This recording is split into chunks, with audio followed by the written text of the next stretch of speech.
네, 기도하겠습니다. 사랑의 하나님, 참으로 감사를 드립니다. 날마다 저희들을 붙잡아 주시고 주님 보시기에 아름다운 신부로 세워주시고자 오늘도 이 시간에 함께 모일 수 있도록 기회를 주심에 감사를 드립니다. 오늘도 저희들에게 필요한 말씀을 공급하여 주시고 저희들이 나아가야 될 방향을 하나님께서 들려주시옵소서. 예수님의 이름으로 감사하며 기도드립니다. 아멘. 네, 156절 잠깐 지난주에 공부했지만은 잠깐 다시 읽어가면서 설명을 하도록 하겠습니다. 내가 프랑스를 떠난 것이 알려지자 소란이 일어났다. 라모트 신부님은 물론 박식하고 경건한 사람들 모두가 나를 책망하고 있다는 것이다. 더구나 내 어린 아들과 아이들의 유산을 맡고 있는 시어머니가 노망이 들었다는 내용도 있었다. 하지만 모두 나를 위협하기 위한 거짓이었다. 나는 성령께서 지시하시는 대로 답장을 썼다. 이후 나를 향한 그들의 책망은 감탄으로 바뀌었다. 라모트 신부님은 나에 대한 비난을 멈추고 존중하는 태도를 취했다.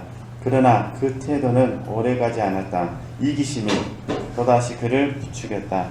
신부님 앞으로 연금을 적립에 놓았으리라는 기대가 좌절되었기 때문이었다. 가르니의 수녀님 역시 무슨 이유 때문인지 태도를 바꿔 나를 비난하기 시작했다. 나는 제대로 먹지 못했고 잠도 못 잤다. 내게 나오는 유일한 음식은 오래되었고 더운 날씨로 쉽게 상한 것이었으며 벌레마저 들끓는 것이었다. 나의 영은 더욱 그럴수록 성숙해졌다. 과거에 할 수 없었던 것을 모두 해낼 수 있는 나 자신에 대하여 스스로 놀랐다.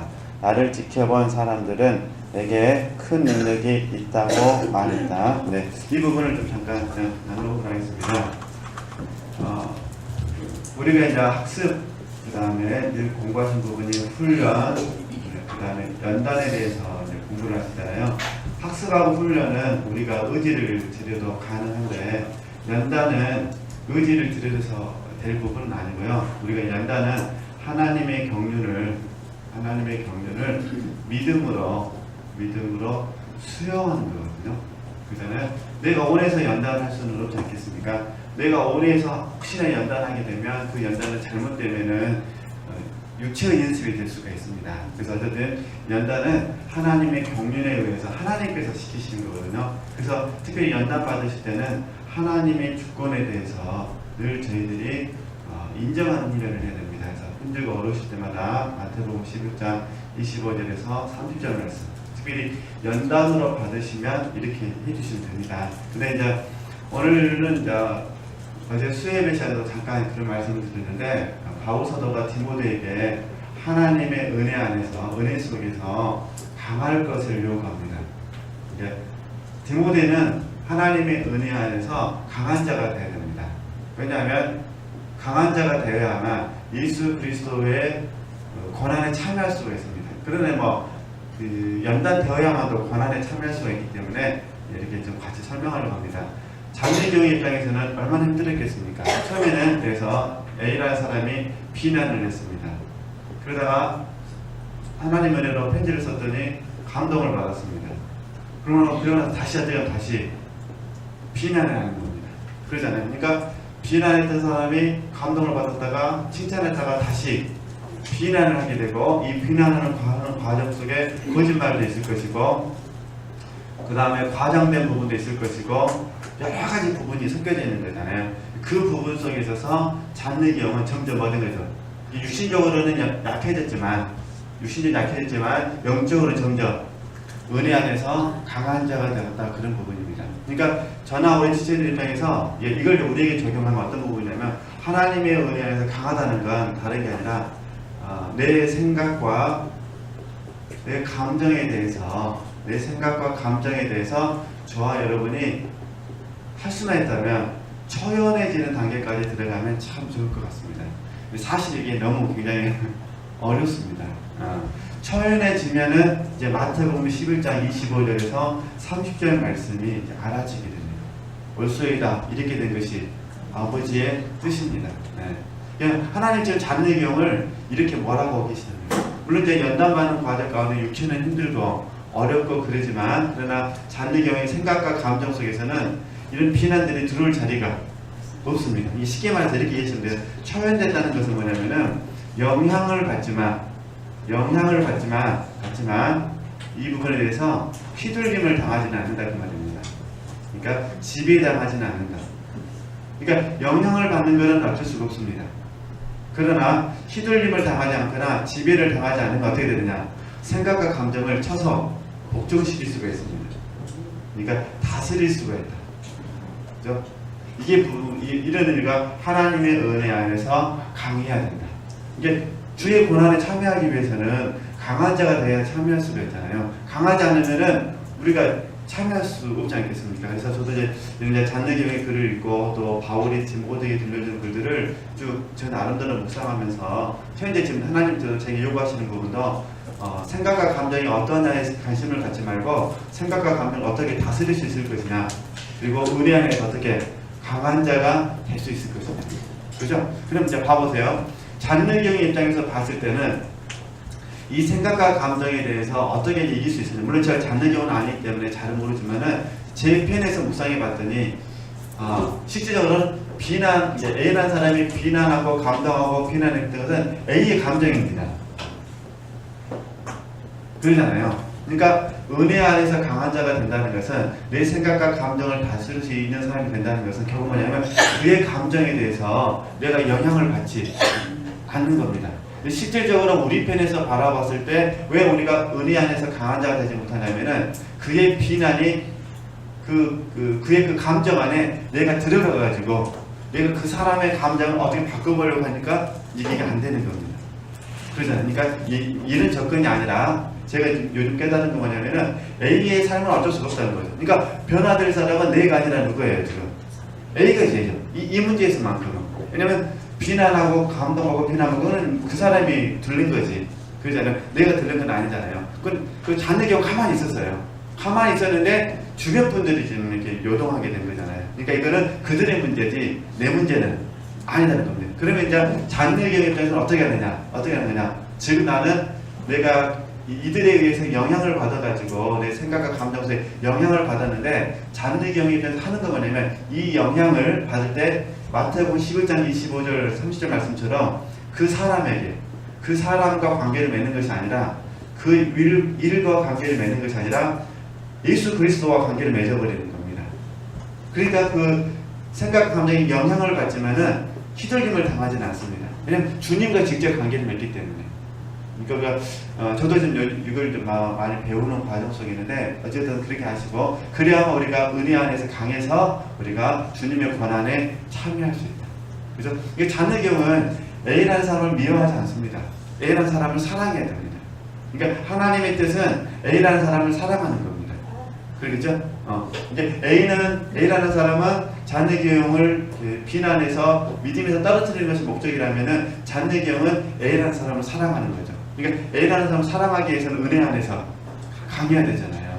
잘 아시는 것처럼 용서는 사랑은 힘 있는 사람이 된다고 그러잖아요. 힘 없는 사람은 용서도 할 수도 없고 그런 거기 때문에 그렇게 하시고 이게 하나님께서 좀 잔느경을 연단하고 계신다. 그러니까 지금 우리도 하나님 저 여러분을 연단하고 계신데 알고 보면 뭘 연단하냐? 내 생각과 감정에 초연하도록 하기 위해서 지금 연단하고 계신다라고 이해하시면 좋겠다는 부분입니다. 계속 보도록 하겠습니다. 하지만 나는 미약한 능력밖에 가지고 있지 않다는 것을 알고 있었다. 이게 이제 육체잖아요. 그죠? 우리 육체. 네. 하여튼 이거를 이경 목사님께서 설명하신 방식으로 잠깐만 이렇게 설명하면 이런 부분입니다. 요즘 가끔씩 고린도후서 12장 말씀을 많이 이렇게 인용하시기 때문에 그 부분으로만 잠깐만 이렇게 정리만 해드리면 어느 누구나 마찬가지입니다. 어느 누구나 하나님의 은혜의 결과로 혹시 내가 변화됐다면, 그죠? 이거는 하나님의 몫이죠. 하나님. 근데 하나님의 은혜가 임하지만 여전히 변화되지 않는 내 지성이 보인다면, 그죠? 내 부적절한 모습이 보인다면, 이 부분은 이게 사실이죠. 사실. 이게 나의 몫이죠. 나의 실상이다 그런 부분입니다. 그러니까 하나님의 은혜로 변화된 것은 하나님의 몫이잖아요. 그러잖아요. 그러나 하나님의 은혜가 있음에도 불구하고 여전히 안에 질서가 있고 부적절한 모습이 있는 것은 이게 나의 실상이라는 거죠. 이게 나는 하나님의 몫에 대해서는 감사하고, 그죠? 나의 실상에 대해서는 내가 겸손히 이 부분을 받아들여야 되죠. 그러잖아요. 그래서 이제 이걸 좀 정리하면 첫 번째는 어떤 부분이냐면은 나의 혹시 그냥 부적절만 하겠습니다. 나의 실상이라는 부분에서 부적절한 모습을 보이면은 우리가 겸손히 뭐하자, 겸손히 인정하자. 그리고 두 번째, 그럼에도 불구하고 하나님의 은혜 안에서 어떻게 나의 부적절함을 내가 극복할 수 있을 것인가를 추구하자. 이게 이제 사모함이죠. 타협하시면 안 되는 거니까. 그죠? 이게 자녀교육이 그거잖아요. 조금 전만 하더라도 내 영은 굉장히 성숙해졌다. 그러나 딱 자기 자신을 보니까 하나님의 은혜의 결과로 말미암아 자기가 변화된 모습을 보니까 성숙했지만 여전히 자기는 뭐라는 거죠? 죄성이 있고 여전히 부적절하다. 그러잖아요. 우리 유신적으로 보면은 30대 가구고 그러잖아요. 돈은 전부 다 헌금해 버렸고 어린 딸도 제대로 양육하지 못해가지고 수녀원에 보내고 이런 상황에서 얼마나 좀 이해되시겠죠? 육신적으로는 그렇게 이해하시면 됩니다. 이렇게 좀 더 보겠습니다. 하나님은 나의 미약한 능력밖에 가지고 있지 않다는 것을 알고 있었다. 하나님 안에서 성령을 받은 후 나는 사도들과 같은 상태를 경험하고 있었다. 그러니까 보세요. 한편으로는 연약한 모습이 보이고 한편으로는 뭐라고 합니까? 사도들과 같은 상태를 경험했다는 거잖아요. 내가 알고 이해하고 납득하고 필요로 하는 것은 무엇이든지 할 수 있었으며 선한 일이면 무엇인지 했다. 첫 번째 아담이 죽고 난 후 영원한 지혜이신 예수 그리스도께서는 생명이 되어 내 안에 살아계셨다. 그분 안에는 영혼들에게 주실 온갖 선한 것들이 모두 다 있다. 그러니까 하나님의 은혜의 결과로 말미암아 변화된 자기 자신의 모습 속에서 봤을 때 우리가 하나님의 몫입니다. 하나님의 몫이라는 관점에서 바라봤을 때 이제 바울 사도의 고백처럼 모든 것을 할 수 있는 사람이 되는 거죠. 그렇잖아요. 그러나 이제 부적절한 모습에서 바라본다면 나는 모든 것을 할 수 없는 사람이 되는 거죠. 이 차이점을 좀 이해해 주셨으면 좋겠습니다. 저와 여러분도 마찬가지입니다. 그러니까 믿음으로 화합하면 저와 여러분은 모든 것을 할 수 있습니다. 그러나 육체를 나를 바라보면 내가 할 수 있는 건 아무것도 없습니다. 그렇죠? 그렇게 이해하시면 됩니다. 내가 첼시에 오는 제네바의 주교님은 가끔 나를 만나러 왔다. 주교님께서는 자신의 불충실함과 빗나간 실수를 터놓고 이야기했다. 내가 어떤 이야기를 하면 동의하고 그것이 사실이라고 확실하게 말했다. 내게 이음을 입히시고 주교님에게 그렇게 말하도록 나를 움직이신 분은 바로 성령님이셨다. 주교님은 사람들을 무시하는 경향이 있었다. 주교님 자신의 선만을 추구한 나머지 다른 사람을 존중하지 못하고 자기가 틀릴 수도 있다는 가능성을 받아들이려고 하지 않았다. 이런 연약함 때문에 주교님은 무엇이든지 자기가 직접 참여하고 주장하려고 했으며 다른 사람이 선을 행하는 것을 가만히 보고만 있지 못했다. 내가 주교님에게 나의 지도 신부에 대해 이야기했을 때 주교님 역시 마음속에 랑콩부 신부님을 나의 지도 신부로 정하려 했다고 말했다. 랑콩부 신부님은 하나님의 빛을 받아 신앙의 내적인 여정을 잘 이해하고 있었으며 영혼을 편안하게 해주는 특별한 은사를 지니고 있는 분이었다. 주교님이 랑콩부 신부님을 지명했을 때 나는 무척 기뻤다. 이미 은혜 안에서 연합된 그 신부님의 영적 권위가 초자연적 생명과 하나된 사랑의 흐름을 통해 그분이 내게 주어진 분인 것을 알게 해주었기 때문이다.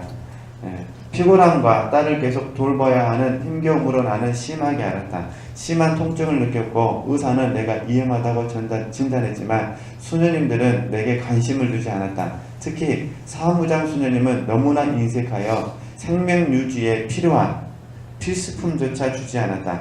그들은 내가 프랑스에서 가져온 전부를 받았다. 따라서 내 수중에 돈이라고는 한 푼도 없었다.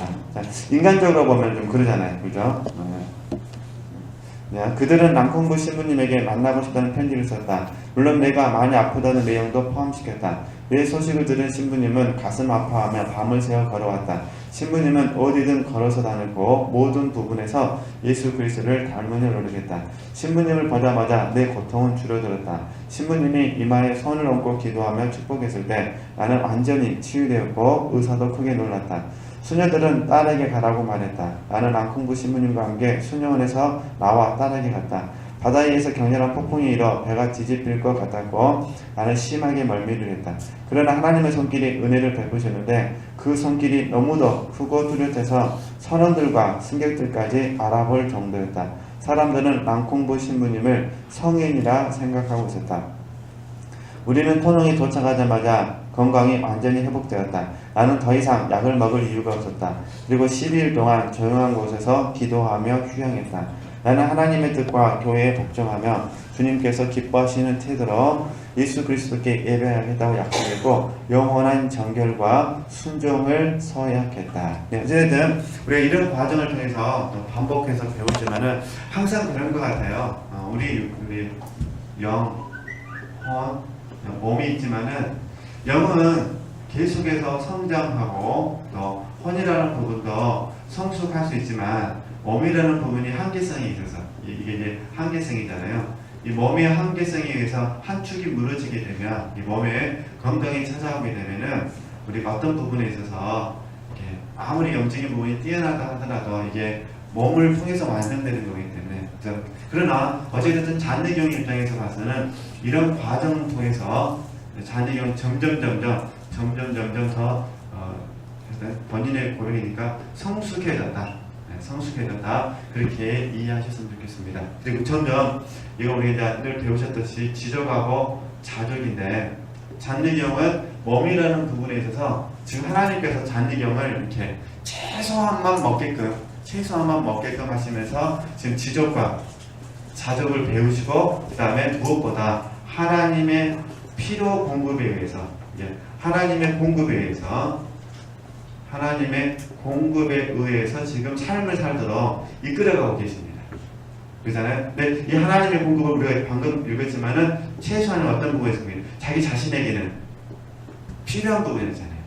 그죠? 이상을 주신 것이 아니라 자기 자신에게 필요한 만큼. 그러니까 사역을 하는 과정 가운데 많은 것이 필요하면 하나님께서 공급을 많이 해주시고 본인에게는 어떻게 하죠? 필요한 만큼. 그래서 이걸 보면서 제가 느꼈던 게 뭐냐면 하나님의 밭을 참 우리가 구하는 이 부분도 필요하겠다. 적극적으로 이런 생각을 해보게 됩니다. 네. 하나님의 밭을 구하면 하나님께서 심을 수 있는 씨앗을 주신다. 이런 부분이죠. 그러니까 밭이 있어야 씨앗이 주어진다. 네. 만약에 밭이 없으면 씨앗은 점점 줄어들겠죠. 어쨌든 이렇게 한번 보면 됩니다. 네. 우리는 이런 삶보다는 솔직히 이런 삶보다는 좀 부하지도 않고 가난하지 않는 삶을 좀 원합니다. 잠언서 말씀처럼 그러죠. 부하지도 않고 가난하지도 않고 얼마나 있어야 부하지도 않고 가난하지도 않고 참 애매하게 이야기했어요. 내게 한 10억을 주옵소서 이렇게 했어야 됐을 때 부하지도 않고 가난하지 참 이게 애매합니다. 그죠? 네. 주관적인 부분이라 어찌됐든 네. 어떻게 우리 육체는 솔직히 이런 삶을 별로 안 좋아해요. 육체는 쓱 쌓아놓고 그죠? 창고에다 딱 쌓아놓고 그걸 조금씩 빼먹는 스타일을 좋아하거든요. 근데 지금 하나님은 잔느경에 전혀 쌓아놓은 것이 없이 만드시고 그때 공급받아서 삶을 살기 원하신다는 거예요. 혹시 우리 지체들께서 어떤 삶을 살고 계신지 모르지만 다 하나님께서 하신 겁니다. 창고에 쌓아놓고 꽃감 빼먹듯이 이렇게 빼드시면서 사시는 것도 하나님의 은혜요. 잔느경처럼 아무것도 없는데 그때 하나님께서 까마귀를 통해서 공급해 주시는 것도 하나님의 은혜니까 이렇게 생각하시면 되겠습니다. 좀 더 보겠습니다. 나는 주님을 향해 어떠한 망설임이나 마음의 나눔이나 이기심 없이 완전하고도 정결한 사랑을 드리고 있는 자신을 발견할 수 있었다. 그렇죠? 아마 어쩌면 우리 지체들께서도 어떤 부분에 있어서는 이런 것도 경험할 수 있습니다. 정말로 나는 없고 온전히 주님만 있다는 거. 근데 여기 이제 함정이 뭐냐면은 항상 하나님께서는 깊이를 우리에게 요구하시고요. 또 하나님께서는 우리의 폭을 요구하십니다. 분량을 요구하신다 그런 부분입니다. 그러니까 한편으로는 깊이를 요구하시고 한편으로는 폭을 요구하시는 거죠. 그러다 보니까 예를 들어서 이게 이제 우리 마음이라면은 이게 우리 마음이라면 일정 부분에서는 정말로 내가 아니라 예수님이라는 사실에 대해서 정말 경험을 시켜주십니다. 근데 우리는 안 된 걸 못 보는 거잖아요. 어차피 우리는 보여준 만큼만 보는 거잖아요. 그죠? 계시가 있는 만큼만 보는 거니까. 그러니까 되어진 것 속에서 정말로 내가 이 문제에서만큼은 나는 없고 주님만 있다라고 내가 안다는 거예요. 근데 이제 하나님의 경륜 가운데 이제 이 안 되어지는 부분들을 하나님 놓치시려고 작정을 하시면 이건 이제 다 잊어버리고 이제 뭐만 보입니까 이제? 주님은 없고 나만 있는 것만 이제 보이게 되는 거죠. 그러니까 이제 우리 안에서 어떤 생각이냐면 나는 영적 실적 하나도 안 됐다고 생각하는 거죠. 이때 그걸 조심해야 될 부분입니다. 두 가지를 같이 보셔야 됩니다. 그러니까 되어진 모습만큼 감사하면서 앞으로 될 모습에 대해서 기대하는 훈련을 하자는 겁니다. 안 그러면 전부 다 어느 누구나 낙심이 되고요. 실망이 됩니다. 이게 영성 형성 특별히 성장하신 분들에게 큰 적이 뭐냐면은 연민이거든요. 연민. 이제 성장하신 분에게 연민은 어떻게 찾아가냐면은 내가 할 수 있는 것이 아무것도 없다 이렇게 찾아갑니다. 근데 우리가 공부한 바에 가면은 할 수 없다고 할 때가 하나님이 하신다고 그랬잖아요. 그러니까 연민문에 빠지지 않으면 의리로 가니까 너무 좋은 겁니다. 나는 하나로 변화되지 않았어. 난 앞으로 더 변화할 수 있도록 하나님을 바라볼 거야 하면 되는데 우리 육체는 묘해가지고 한번 정말 주님과 연합되어진 걸 경험했지만 며칠 후에 또 주님을 얻고 남아있는 모습을 보면은 또 내가 실제가 돼서 하나도 안 됐다고 하면서 낙심하고 실망하면서 자기도 모르게 연민에 빠진다는 겁니다. 근데 자기 연민은 무섭습니다. 이거 절대 그러시면 안 되시고 얼른 어떻게 하셔야 돼요? 일어나셔가지고 다시 성령 하나님을 의뢰하셔야 됩니다. 하나님 못습니다. 내가 이 문제에서는 전혀 변화되지 않았습니다. 하나님 제게 은혜를 주셔서 이 공과도 정말 나로 하지 않냐고 주님으로 할 수 있도록 도와주셔서 이렇게 가면서 날마다 사는 겁니다. 이렇게 그러면은 계속 보게 되군요. 다시 보겠습니다. 나는 주님을 향해 어떠한 망설임이나 마음의 나눔이나 이기심 없이 완전하고도 정결한 사랑을 드리고 있는 자신을 발견할 수 있었다. 외적인 것이든 내적인 것이든 내가 가진 모두를 버리는 완전한 가난, 주님의 뜻에 대한 완전한 순종, 교회의 목적, 예수 그리스도만을 사랑하며 경배하겠다고 한 서약의 능력은 곧바로 뭐라는 거죠? 나타나기 시작했다. 이게 단순성이잖아요. 그죠? 우리 자신을 버리고 모든 것을 주님께 맡기면 우리의 의지는 그리스도의 의지와 어떻게 되는 거죠? 하나가 될 수, 이게 연합의 개념이죠. 이게 연합은 뭐냐면 사랑 안에서 의지가 하나가 되는 겁니다.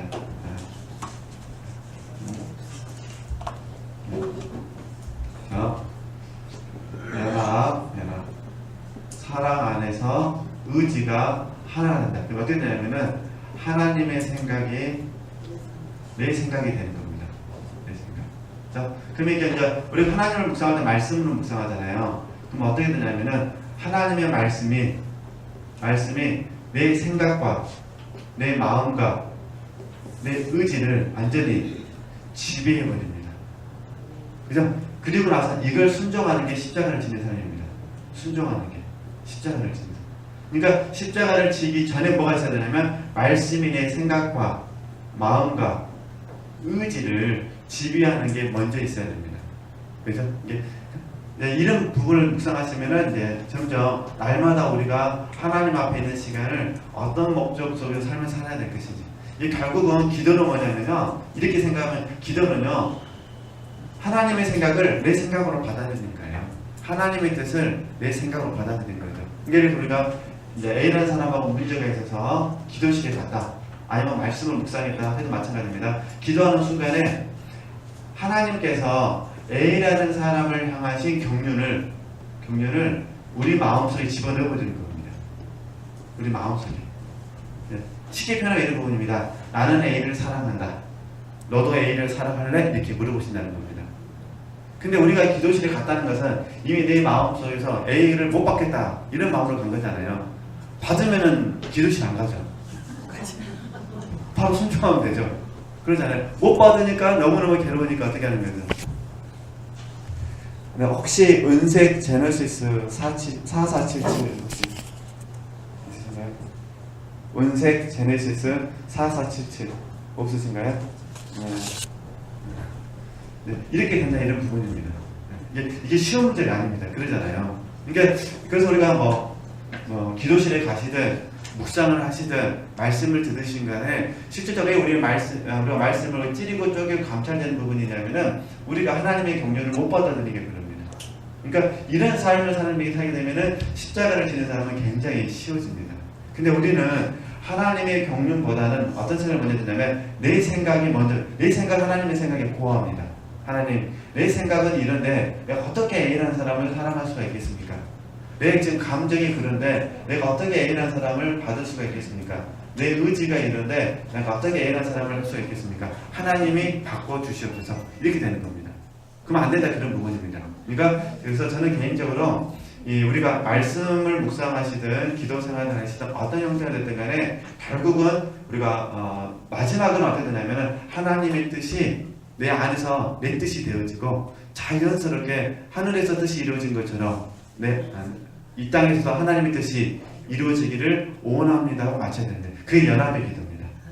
그렇죠? 네. 근데 그 과정 속에서 이런 갈등이 있다는 거예요. 근데 자녀 경우는 지금 이런 것들이 거의 이제 없어졌다. 얼마나 감사한지 그러죠? 네. 우리도 그걸 소망하면서 해보는 겁니다. 근데 다시 말씀드리지만 지체들께서도 어떤 날은 그런 날이 있습니다. 그러시죠?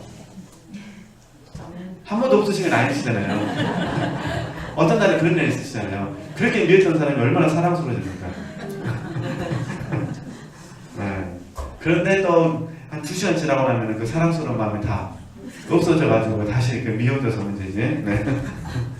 네, 이해하시면 됩니다. 네. 네, 그 다음에요.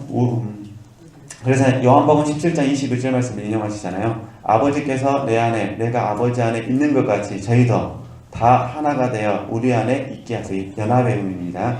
하나됨을 위한 기도가 놀라운 것은 그것이 가장 위대한 주님의 뜻으로 큰 기적 중 하나일 뿐만 아니라 그 기도가 실제로 그분 안에서 역사하기 때문이다. 영혼 안에서 소원을 두시는 분은 바로 주님이시기 때문에 영혼 안에서 그 소원이 실제로 어떻게 되죠?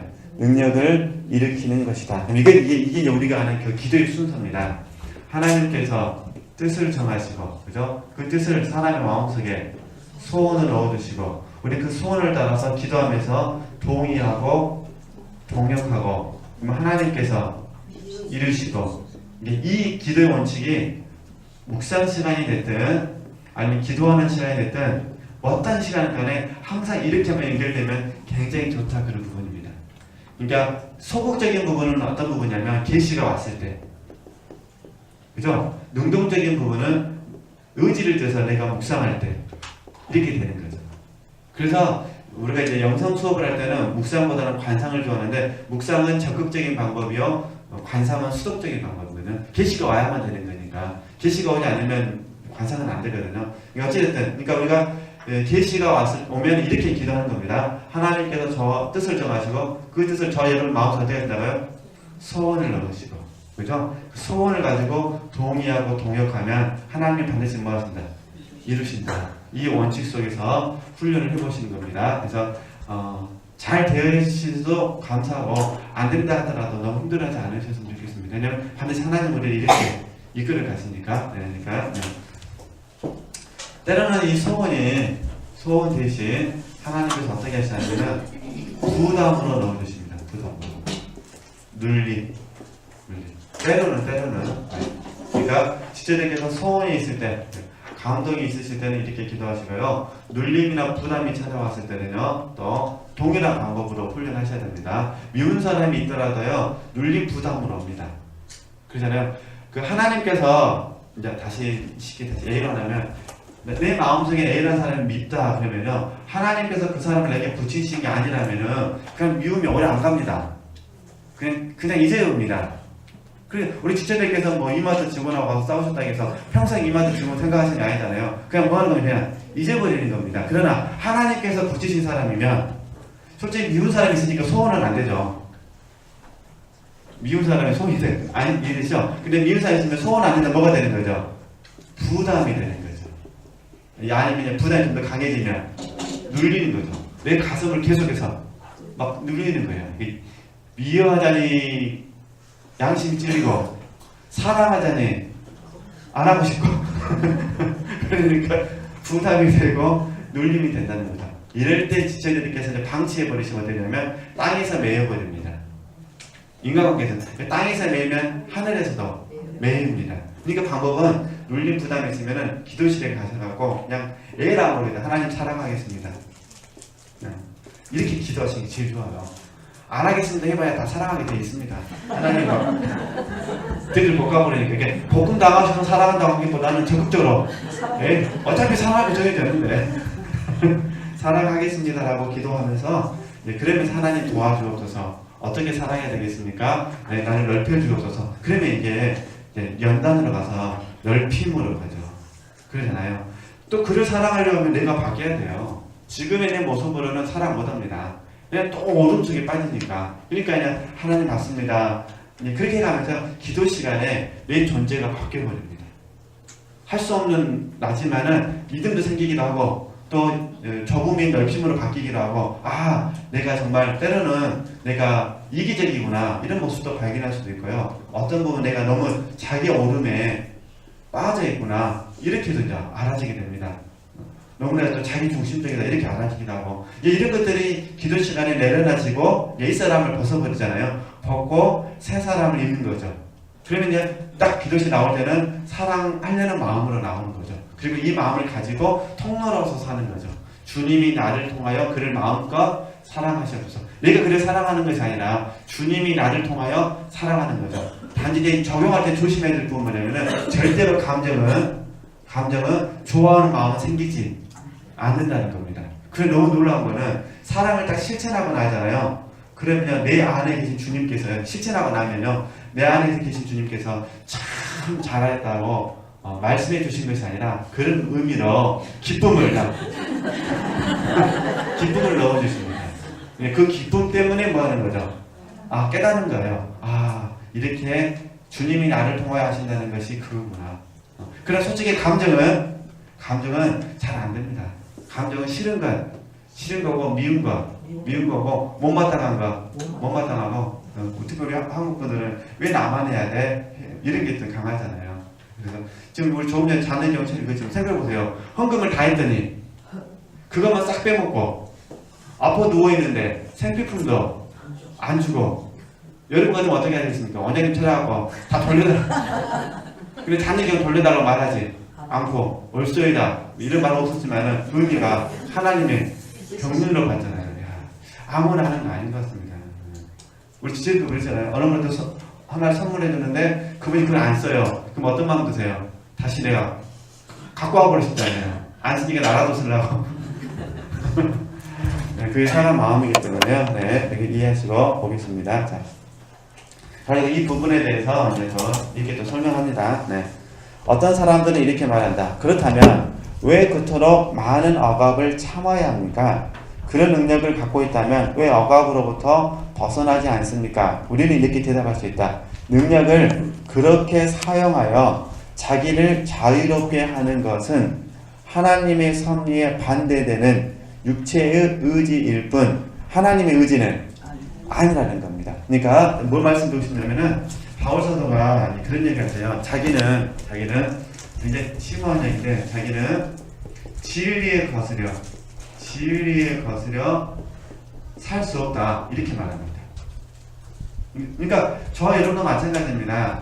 하나님 우리에게 자유를 주셨지만 우리는 이 자유를 진리에 거스려 살 수는 없습니다. 그럼 어떻게 되냐? 이 자유를 쳐서 복종을 시킨 거죠. 이게 멍에를 매는 거거든요. 그러니까 진리가 이루어지기 위해서 그 자유를 내가 멍에를 매가지고 제한시켜버리는 겁니다. 이 훈련을 내가 앞으로도 훈련 받았는데 그 부분입니다. 능력을 그렇게 사용하여 자기를 자유롭게 하는 것은 하나님의 섭리에 뭐라는 거죠? 반대된다는 거죠. 그러니까 그래서 나는 거의 정확하게 자정이면 잠에서 깨어 일어났다. 자명병 시계를 맞춰놓고는 일어나지 못했을 것이다. 주님께서는 아버지와 같은 자상함과 남편과 같은 사랑으로 나를 감싸고 계시다는 것을 느꼈다. 참, 아버지도 안 계시고 남편도 안 계셨기 때문에 이렇게 이미지를 이렇게 경험하시는 것 같아요. 그죠? 주님께서는 아버지와 같은 자상함과 남편과 같은 사랑으로 나를 감싸고 계시다는 걸 느꼈다. 주님은 내가 몸이 불편하거나 휴식을 필요로 할 때는 나를 어떻게 하냐고요? 깨우지 않으셨다. 이해가 되시죠?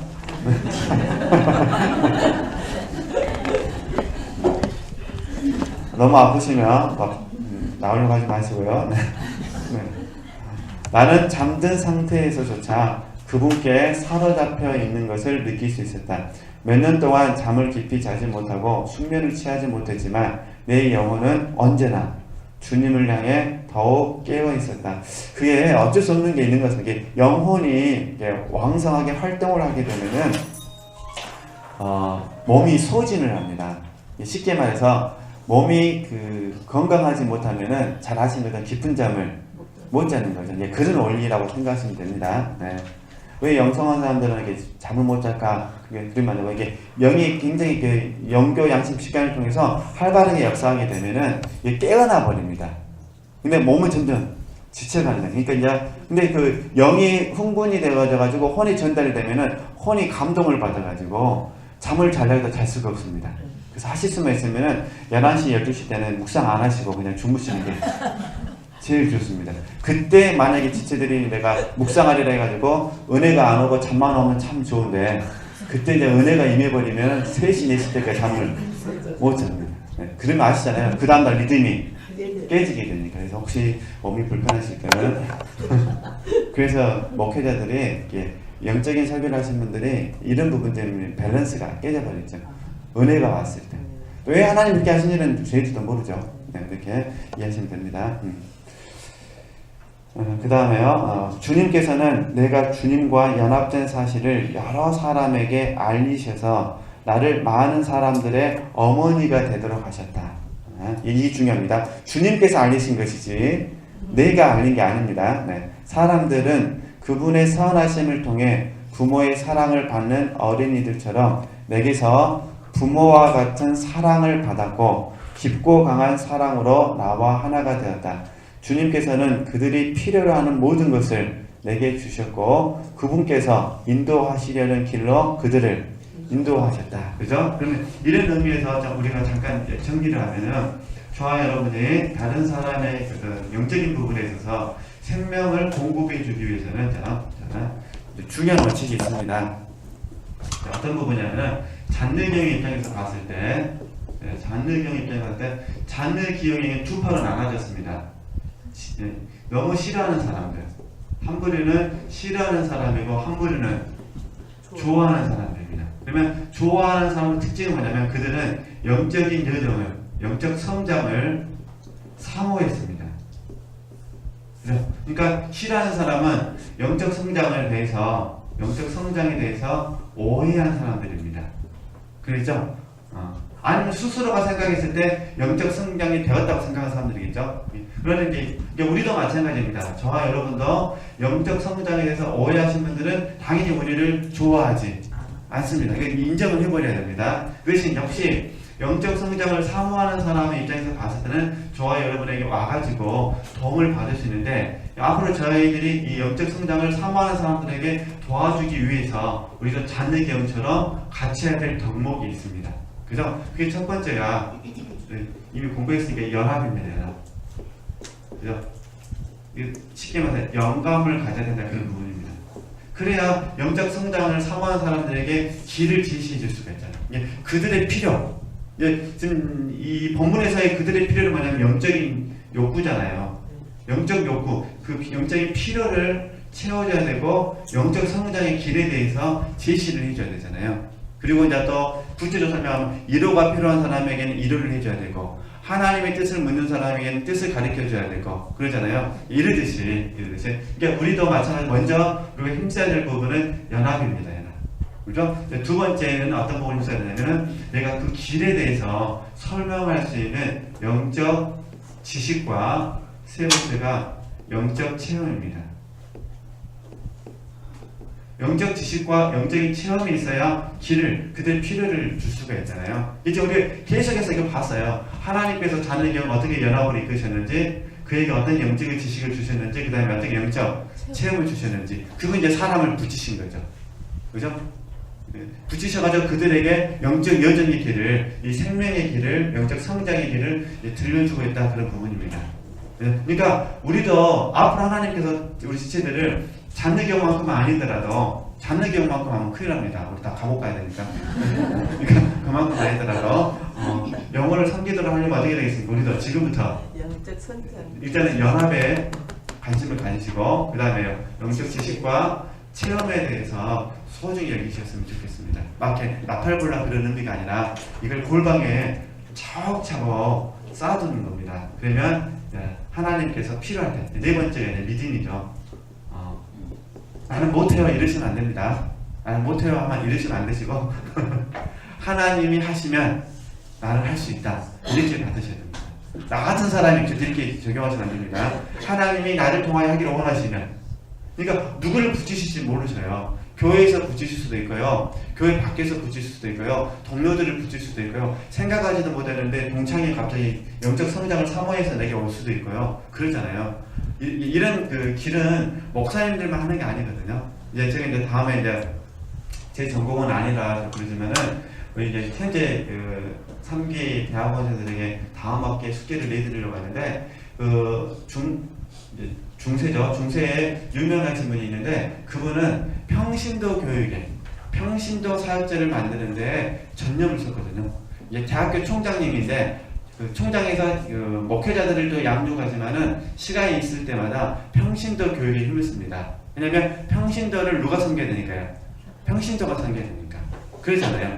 이 영적 성장의 과정은 1대1로 만나서 아니면 1대3으로 만나서 교제를 나누면서 섬겨야 되잖아요.